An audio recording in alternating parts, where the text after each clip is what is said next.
Hey, Mr. Knight. Do you know Marvel? Minecraft Glide Field Test, Attempt 1. Spawn zombies, creepers, skeletons. Change to survival. Stand your ground, and when forced to, glide away to safety. Whoa, that is actually a lot of mobs. I think I spawned a little too many. And I think he blew up his whole captain's log. It doesn't help that it is daytime, because apparently zombies... Oh, creeper! Apparently, unless you're wearing armor, you can't stand the daytime. We do got some tough boys like this guy right here. Okay, we're spawning more. More zombies. More zombies. Only zombies. They're trying to get me, but we got this. We can get me. Uh-oh. This is why I prefer using a controller. Okay. Let's see. There we go. We can just spawn some more. This is supposed to be intense. There's a lot of them. Whoa. I think I hear a baby one. I definitely hear a baby zombie. Okay. I hate the baby zombie. We're out of there. We're dipping. Let's go. Yeah. Woohoo. Let's get out of here. Okay. If we can land in that cave, that would actually be pretty epic.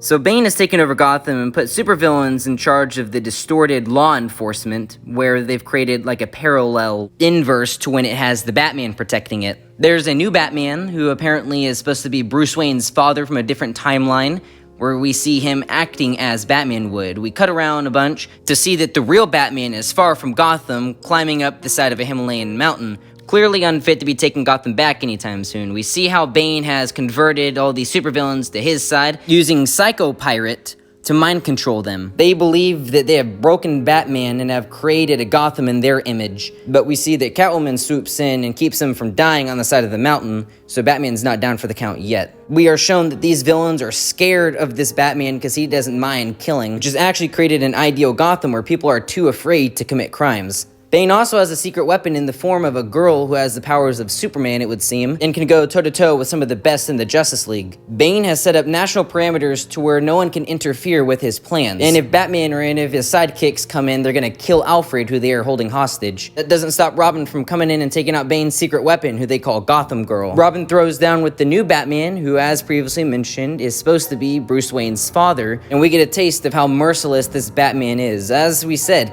he doesn't have a problem with killing, and apparently he doesn't have a problem with beating the living snot out of his own grandchild. New Batman takes Robin down, and since Robin has violated the rules of entering Gotham, Bane actually follows through with his threat and straight up kills Alfred. Things are looking pretty bleak in Gotham, but we switch back over to Bruce Wayne. He's recovering and training with Selina Kyle so that they can be ready to take Bane on. They're working to shut Bane off from the outside world so that they can go into Gotham and just take care of Bane without having to worry about international affairs. They enter Gotham guns blazing, just taking out the supervillains who are acting as cops left and right, kickstarting the liberation of Gotham. We also see that Gotham Girl has a condition to where the more she uses her powers, the more she dies, so she's not going to be able to fight. Thor helped new Batman take on the whole Bat family, who all rush in to save Robin. We now get a little bit of a plot twist as we figure out that Bane was not the big bad, it was actually new Batman all along. As he mops the floor with the Bat family, we get a classic "it was my plan all along" as we figure out that Batman had actually planned on everything happening exactly this way. He takes on Bane, but remember, Bane's not the biggest bad guy. Batman was working to take down Bane. He thought if he took Bane down, that would be the end of it. I don't know how I feel about him having to cheat to beat Bane, but by cheating, he gains the upper hand, but is caught off guard when new Batman comes in and hits him hard. We now learn that Bane's plan actually fits into Batman's master plan, but Batman was expecting Alfred to skedaddle whenever Robin came in to take out Gotham Girl. So new Batman tries to guilt trip Bruce out of becoming Batman, giving us one of the most tragic depictions I've ever seen of Batman.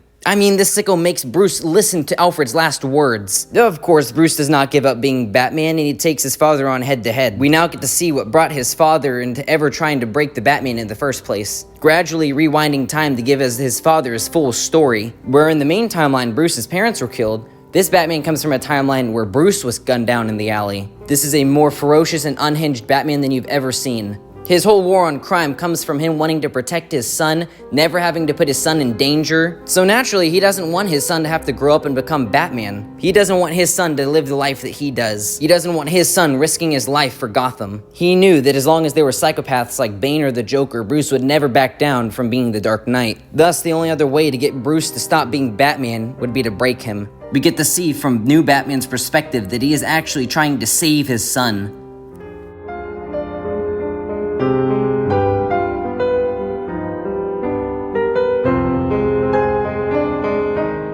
The final stretch of this story is told in a very unique fashion, mirroring an aftermath football game with how Batman has foiled the city of Bane. We see that new Batman can't stand his ground against Batman and Catwoman, which is supposed to show us that they're stronger together, I think. On the side, we see that the finer details are also worked out, like how Batman cured Gotham Girl so she wouldn't die. But we are also shown that there are some lasting ramifications of the city of Bane, like how Alfred is actually dead. And even though Bruce admits that he can never have a happy life while he's Batman, apparently having Catwoman at his side makes it not so bad. But Bane still gets to break a Batman, it's just not the Batman you were expecting. He takes out Thomas Wayne while they're locked up in Arkham. As everything wraps up, we really see the symbolism of the football game really take fruition. How Bruce is mocked for having faith in the Gotham home team. Then out of nowhere, the team clutches up for an unexpected win.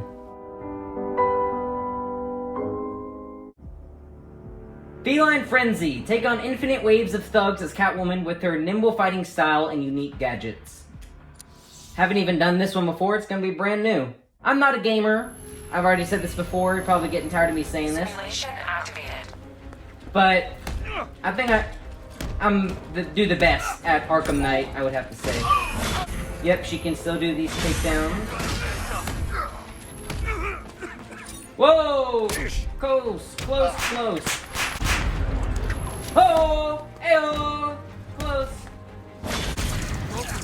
Oh! She's a little bit slower than Batman, I will say. I mean, clearly, Batman moves pretty fast. You will make an exception. Got something on your face. Is that supposed to be a roast? Got something on your face, guys.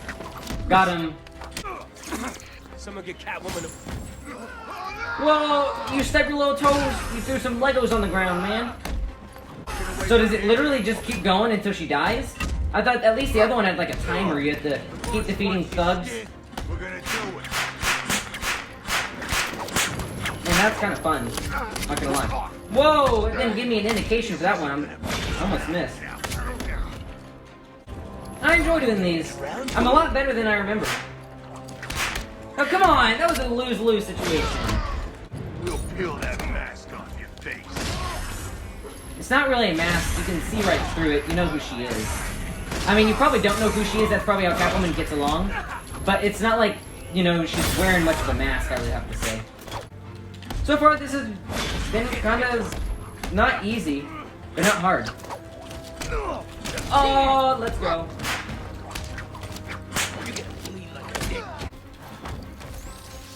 How am I supposed to deal with the people who are electrically charged? Yeah, how am I supposed to deal with them?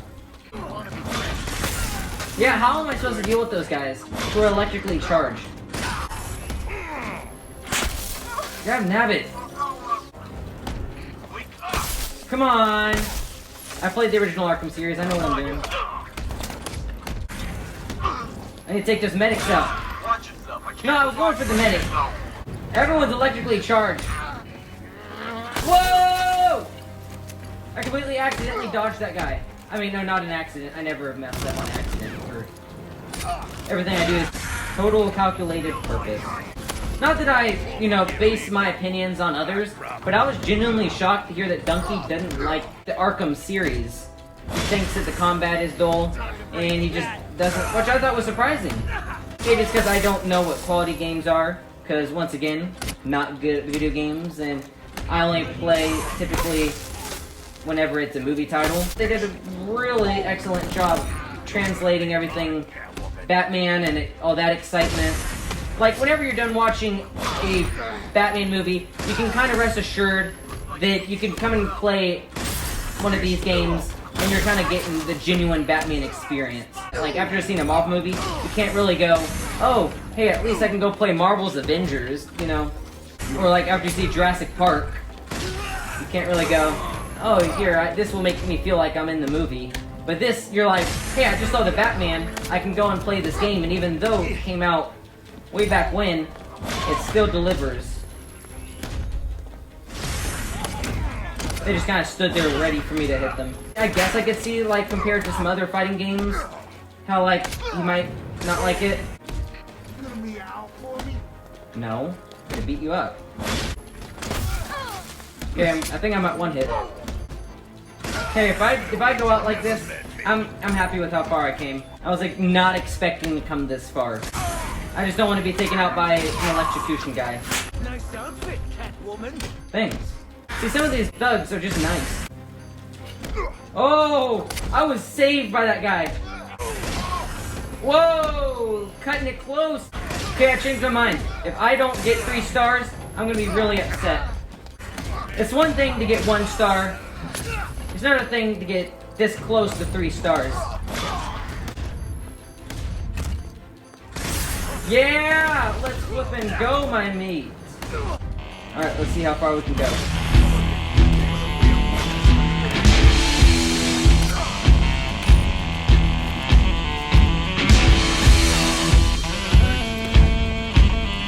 I don't know what else you do with the baseball bat when you're not playing baseball. So, I'm glad you know what you're doing.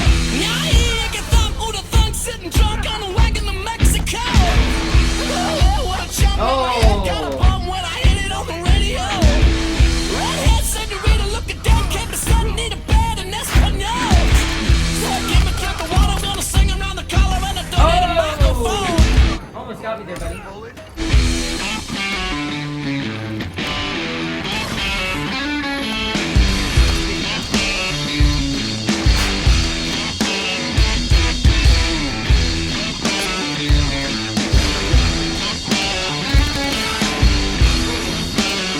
Definitely doing a lot better than I was expecting. That goes without saying. This is almost too easy. There we go.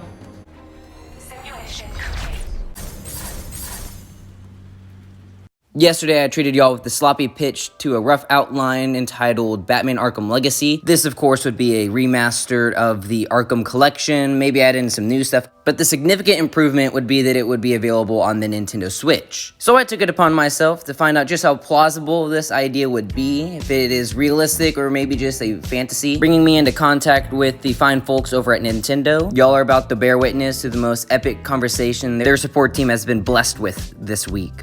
Thanks for waiting. We're connecting you with an agent now. Thank you for contacting Nintendo. My name is Alejandro. How can I help you today? Nintendo, I see what you're doing, trying to get your support team to have names that rhyme with Nintendo. Is there any way we could see the Arkham series porting to Nintendo Switch? I guess it's not possible, to be honest. What about Halo? Oh, well, neither. We don't have a way to send a list of our games to the consumer. However, players can visit https. You've really got to appreciate how you can tell that he put the time and effort into typing this whole statement out. This is about when I decided I'd like to ruin his day. What about the new Kirby game? Is the new Kirby game going to be available on Switch? Yeah. The exact release time of games on the Nintendo eShop is decided by the publisher and may vary depending on the title. I didn't ask that, Nintendo. Look, buddy, digital-only software will usually be available at 9 o'clock a.m. Pacific time on the day of release. Well, that still doesn't answer my question. But what about Kirby? Yeah, what about Kirby? We do not have the information, sorry. What? Yes, you do. I just saw it on the Nintendo Direct. Are you kidding me? New digital content is generally added to the Nintendo eShop. That's not even part of the question. I'm not even asking that. I want to know, what about the new Spider-Man game? Sayari, I will not be able to give you any information about specific games. Is Sayari code for something? Oh, I mean, sorry. Did not notice it. I apologize. You can really tell he hates me. Is there anything else I can do for you? Or any question that I can help you with? Oh yeah, how much is that Nintendo Switch gonna be worth at a Walmart? Usually when someone says the word romance, my gag reflex kicks in and I want to throw up. I've learned to get over a lot of things. I've learned to like some things. But one thing I simply can't get over is romance. I'm sure you could spend a good 3.5 hours trying to explain to me why I'm wrong, but I just don't understand why people care so much about romantic relationships. I genuinely do not see any intriguing quality when it comes to romance. Oh look, I've irritated all the simps. Surprisingly enough, I'm not here to complain or rail on anybody in particular today. I'm here to talk about the unique relationship I see between the Batman and the Catwoman. I personally believe that you're going to interpret things however you want to, If you want to see a liberal agenda in play, you're gonna see a liberal agenda in play. If you're looking for something, chances are you're gonna see it. Or at least you're gonna think you've seen it. So this whole sloppy analysis I've salooned together really is just based on my interpretation of what I'm seeing. So don't cement everything I say as an absolute fact. I enjoy telling stories, and I've learned to understand and recognize certain techniques and methods when it comes to writing. This is how I dissect the Batman and Catwoman relationship. The whole story of Batman is a tragedy. Right from the get-go, you see his parents get killed right in front of him. Gotham is a corrupt, polluted, and crime-ridden dystopia. Every step forward only results in 5 steps taken backwards. What separates Batman stories from any other stories of the superhero genre is that the stakes are real in a Batman story. Just by looking at any of those other forgettable throwaway superheroes, and you know that they're going to save the day one way or another. When the dust settles, the superhero will be the one standing, and the bad guy's diabolical scheme will have been thwarted in some miraculous and convenient way. Needless to say, that is not the case in a Batman story. In the murky abyss of Gotham, in the grimly poetic world of Batman, when a terrorist holds a hostage at gunpoint, there is no bluff. The certainty that Spider-Man will swing in and protect the innocent against the odds is gone. Nothing is absolutely guaranteed. Batman could always slip up along the way. One misguided step and the Joker has now bombed half of Gotham. This atmosphere of suspense fosters a home team-like effect, where you feel a personal stake in a Batman story. There is an odd admiration to the Dark Knight that you feel you are rooting for him rather than watching him win the battle again and again. Batman is incomplete. No matter which alias he assumes, he is still lacking a wholeness to his life. He feels powerless as Bruce Wayne and dissociated as the Batman.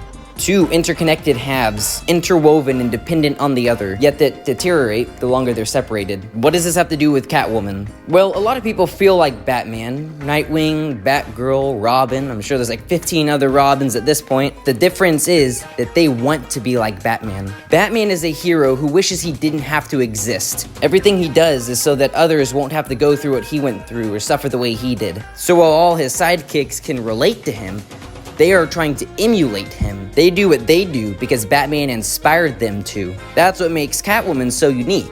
She is, in a way, just like Batman. 2 identities, 2 lives, 2 pieces of the puzzle that can never be solved. But what distinguishes her from Batman or any of the other guys is that Batman did not inspire her to become who she is. Really depends on how far down the rabbit hole you go, but some interpretations of her origin story shows us that when Batman was just starting out, she sees him as a possible answer to a question she has been unable to solve. Batman showed her how to strike back against the world and exact her vengeance. But Batman did not inspire her, as she took a different route altogether, acting more as a celebrated burglar than a vigilante. Whenever they cross paths, they see parts of themselves in the other. I think they want to believe that the other is who they've been looking for, someone just like themselves. But the line between hero and villain keeps them apart. Batman is defined by the rules of no killing and dark justice, where Catwoman is defined by ideals.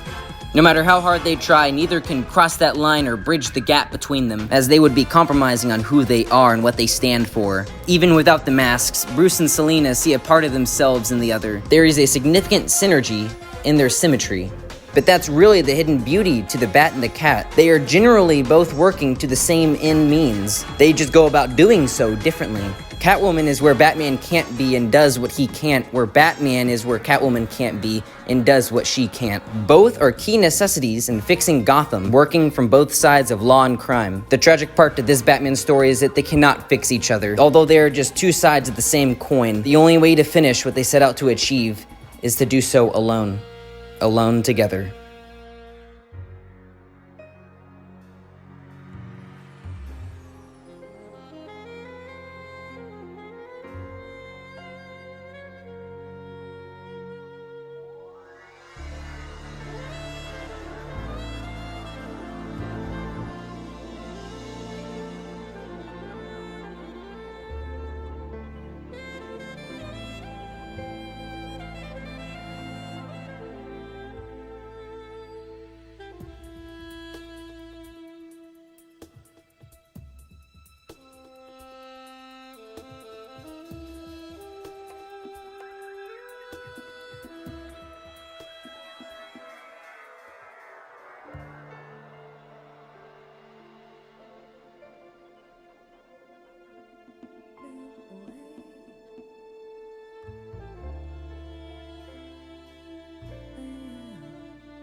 Yo, I got a riddle for you. If everyone likes to parody all these songs and all that, how come there hasn't been a parody of Straight Outta Compton called Straight Outta Gotham? See, there's no good excuse. Weird Al Yankovic, I'm looking at you, man. I mean, I would script the lyrics myself, but, I've got some good excuses, some really good excuses of why I can't. So, yeah, that's my 2 cents for the day.